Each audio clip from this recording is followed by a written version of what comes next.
네, 앞서 새누리당 황우여 선대위원장과 인터뷰 있었고 이번에 민주통합당으로 갑니다. 대선 이틀 앞두고 전체적인 판세 어떻게 읽고 계신지, 또 어제 있었던 마지막 TV토론의 평가 또 어떤지, 또 쟁점들이 불거진 것이 몇 가지 있죠. 아주 큰 문제가 될 법한 것들도 있는데, 자, 민주통합당 박영선 선대본부장 연결돼 있습니다. 안녕하세요. 네, 안녕하세요. 예. 네. 어제 마지막 3차 TV토론이요. 총평을 좀 부탁드리겠습니다. 사회 분야에 대한 식견 비전 어떻게 보셨습니까? 네, 그 총평이 SNS상에 그 참 재미있는 반응으로 나와 있는데요. 예. 문재인 후보는 사람이 먼저다. 그리고 박근혜 후보는 대통령이 먼저다. 뭐 이제 이런 반응이 나와 있습니다. 네. 예. 그것처럼 어제 그 사회 분야는 지난 2차 토론에 의해 2차 토론에 이어서 박근혜 후보가 과연 이 대한민국의 대통령으로서 어떤 정책 결정을 할 수 있는 결정자 역할을 할 수 있느냐에 대해서 많은 의문점을 남긴 그런 토론회라고 생각이 됩니다. 예. 왜냐하면은 대통령이라는 위치는 양쪽으로 의견이 분열될 때 혹은 위기 상황에서 스스로 뭔가를 결정해야 되는 그런 아주 매우 중요한 자리입니다. 그런데 어제 이제 그 박근혜 후보의 답변을 들어보면 과연 이분이 그런 어떤 위기 상황이나 또 양쪽의 의견이 분열이 될 때 그때 스스로 뭔가를 결정할 수 있는 자기 자신의 어떤 그런 그 분야에 대한 그 정리가 되어 있느냐의 부분에 있어서는 굉장히 많은 의문점을 남겼다고 생각이 됩니다. 예. 첫째는 그 문재인 후보의 질문을 정확하게 잘 이해하지 못하는 것 아닌가 하는 그런 생각이 많이 있었고요. 특히 뭐 의료 분야에 있어서 그 병상이 6개가 있는 뭐 그런 질문에서도 그랬고요. 예. 또 두 번째는 답변이 막히면 전문가와 검토해보겠다라는 이제 답변을 주로 많이 하셨어요. 그런데 원자력과 관련된 원자력 발전소와 관련된 그 질문에 있어서도 원자력이 고장이 나서 이미 사고가 터졌는데 어떻게 할 거냐는 이런 질문에 그때도 또 전문가하고 뭐 검토해서 알아보겠다 뭐 이런 식의 답변을 하시는 것을 보고 대통령으로서는 만약에 정말 대통령이 되신다면 굉장히 위험하지 않겠는가 하는 이제 그런 생각마저 할 수밖에 없는 그런 토론회였다고 생각됩니다. 예. 네. 이 박근혜 후보의 판단 능력에 대한 이제 문제 제기를 하셨는데요. 네. 아예 세부적으로 좀 들어가서요. 지금 어제 큰 논의 방향이 4개였는데 저출산 고령화 문제, 교육제도 개선 방향, 범죄 예방과 사회 안전 대책이죠. 그리고 과학기술 네. 쪽 이렇게 4개인데 구체적으로 박근혜 후보와 비교해서 문재인 후보의 강점이 드러난 그 영역들, 내용들 어떤 것으로 보고 계십니까? 문재인 후보가 아무래도 이 복지 문제라든지요, 또 의료 관련 부분, 그리고 이제 그 원자력과 연결된 사회 안전 부분에 있어서는 박근혜 후보하고는 비교되지 않을 정도로 정책과 관련된 자신의 소신과 그다음에 정리가 잘 되어 있다고 그렇게 생각이 됩니다. 예. 그리고 이 저출산 고령화 대책이나 과학기술 정책 같은 것을 보면은요, 이 두 정책은 MB 정부 실패의 가장 큰 원인 중에 하나인데요. 그것은 이 두 분야에 있어서 사령탑을 다 없애버리거나 아니면 과학기술부를 폐지함으로써 지난 5년 동안의 후유증이 지금 나타나고 있다고 해도 과언이 아니라고 생각이 됩니다. 예.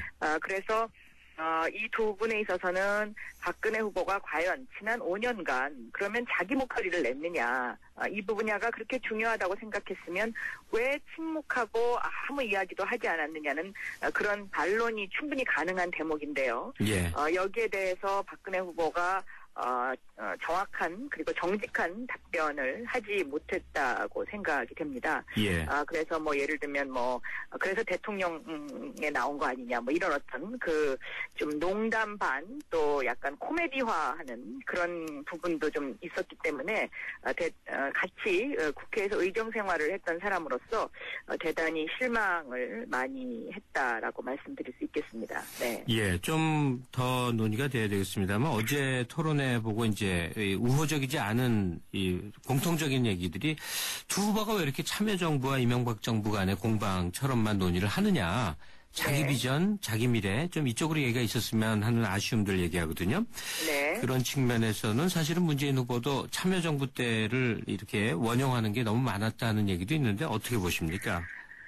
그거는 아마 이렇게 이해하시면 될 것입니다. 그 참여정부가 이제 과가 있고요. 예. 저는 참여정부의 그 과와 관련된 부분에 있어서는 문재인 후보가 정말 뼈저리게 많이 반성을 하고 계시고, 그리고 그 어떤 과를 기초로 해서 앞으로의 미래 비전을 설계하는 그런 어떤 후보라고 생각이 됩니다. 그래서 다시는 그런 것을 되풀이하지 않겠다라는 자기 자신의 확고한 의지가 있죠. 예. 그리고 또 참여정부는 어떤 그 앞으로의 그 우리나라가 나아가야 할 방향에 대한 방향 제시를 굉장히 잘했다고 저는 생각합니다. 예. 다만 그것이 좀 시기적으로 빨랐던 것이죠. 예를 들면 복지 문제라든가요. 또 지금 우리가 논의되고 있는 경제민주화 문제라든가, 지금 대선 2012년의 대선의 이슈들이 사실상 참여정부에서 다 논의가 됐었고, 또 그 당시에 그것을 좀 급하게 추진하려고 했던 그런 성급함이 좀 있었습니다. 그러나 그러한 방향은 옳았지만 국민적 공감대를 형성하지 못해서 마치 실패한 것처럼 보이는 부분이 더 많다고도 저는 느껴집니다. 그래서 아마 그런 부분에 있어서 문재인 후보가 예. 국정 경험을 토대로 해서 앞으로 만약에 대통령이 되신다면 굉장히 그 훌륭한 대통령이 될 수 있지 않을까, 저희들은 그렇게 기대를 하고 있습니다. 예. 네. 뭐 곁가지 얘기입니다만 심리학자가 문재인 후보의 발언을 이렇게 듣다 보면 말이죠.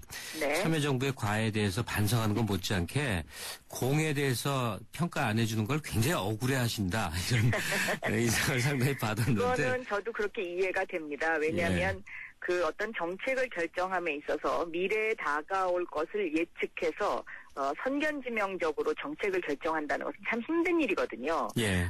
정부라는 것이 지금 그 세상에 쭉 흩어져 있는 많은 문제점을 고치는 것은 당연히 해야 되는 일이지만, 예. 국민들에게 어떤 미래에 대한 예측을 해주는 것은 쉽지가 않습니다. 그런데 지금 돌이켜서 생각해보면 참여정부의 어떤 그런 정책 비전이라는 것이 대부분 다 방향이 옳았죠. 그리고 그 옳은 것을 국민들에게 잘 설득하지 못해서 마치 굉장히 뭔가를 그 당시에는 잘못했던 것으로 이제 그렇게 오해를 받았던 부분이 많이 있기 때문에 문재인 후보 입장에서는 그러한 어떤 심리적인 그런 것을 느낄 수도 있다고 저는 생각하고 있습니다. 예. 자, 지금 선거 상황에서 한 대여섯 가지나 되는 이제 논란거리가 있는데 그걸 다 얘기할 수는 없고요. 지금 네. 수사 중인 큰 두 사건, 국정원 여직원이 선거에 개입했다, 불법 댓글을 달았다는 그 의혹 제기하고, 또 하나 이 새누리당 측이 이제 곁가지의 사람이죠. 그 반계에서 어떤 목사가 SNS 불법 선거운동 팀을 가동했다는 이 두 가지요. 네, 곁가지 사건은 아닌 것 같고요. 예, 말씀 좀 해주시죠. 어떻게 보십니까? 오늘 그 한겨레 신문 보면은 그 박근혜 수석 보좌관이 도와달라고 부탁을 했다라는 이런 그 기사도 나와 있는 거로 봐서는 이 사건은 곁가지 사건은 분명히 아닌 것 같습니다. 예. 그리고 이 국정원 여직원 사건 같은 것도요. 사실은 국민들이 이 국정원이라는 곳이 다시 이런 어떤 정치에 개입하기 시작하면 얼마나 무섭고, 그리고 그 국가의 정의가 무너지는지에 대해서 한동안 잊고 있었기 때문에 이 부분에 대해서 그 심각성을 느끼지 못하는 것 아닌가, 저는 그렇게 생각합니다. 왜냐하면 제가 18대 국회 4년 동안 국회 정보위원회를 했었습니다. 그런데 이 국정원 여직원 사건과 관련해서 제가 제3자의 입장에서 보더라도요, 국정원에서 재택근무라는 것은 있을 수 없습니다.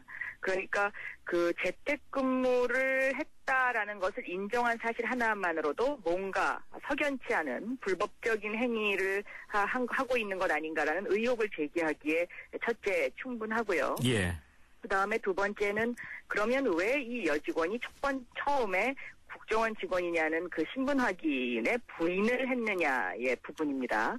그 부분을 분명히 짚고 넘어가야 되고, 그리고 세 번째는 어제 경찰이 토론회 끝나고 나니까 기습적으로 무슨 어떤 그 흔적을 발견하지 못했다라는 1차 수사 결과를 예. 언론에 흘리듯이 발표를 했는데요.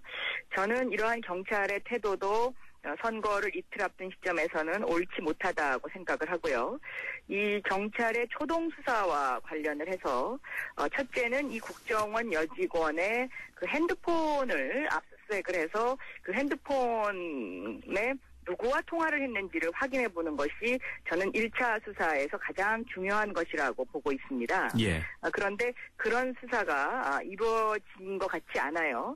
그렇기 때문에 이 국정원 여직원 수사는 또다시 그 굉장히 정치 쟁점이 될 수밖에 없고, 과연 경찰이 이런 어떤 그 공정한 수사를 제대로 했느냐의 문제에 있어서 국민적 의혹을 불러일으킬 수밖에 없다라고 그렇게 보고 있습니다. 예, 근데요, 국정원 쪽은 선관위가 움직인 게 아니고 사실 민주당이 문제 제기한 거거든요. 그랬을 때 왜 증거를 못 내느냐? 이게 지금 새누리당 비판이기도 하고요. 그 새누리당의 비판은요, 굉장히 그 비판을 위한 비판이죠. 왜냐하면 그 증거를 내려면은요, 이 국정원 여직원의 IP나 ID를 알아야 됩니다. 그러면 저희가 그 정도로 민주당이 수사력이 있고 수사기관이 해야 되는 일을 민주당이 한다면 그것 또한 문제고요. 그런 어떤 이 국정원 여직원의 아이디나 IP 주소를 알아서 수사를 하는 것이 경찰이나 검찰이 해야 될 일이죠. 예. 그런데 그것을 마치 무슨 민주당이 흥신소도 아니고 또 무슨 어떤 수사기관의 권력을 갖고 있는 것도 아니고 그렇게까지는 저희가 수사기관이 아니기 때문에 할 수가 없는 것이고요. 예. 저희는 제보를 받아서 그 제보에 의해서 뭔가 수상한 일이 일어나고 있다라는 그것에 의해서 저희가 확인 절차를 가진 상황이고요. 예. 그리고 오죽했으면 국민들이 민주당에게 이런 제보를 해서 저희 민주당이 선거 때마다 마치 수사기관처럼 모든 것을 이런 식으로 끌고 나가야 하는 것인지 저는 사실은 그런 부분이 굉장히 네.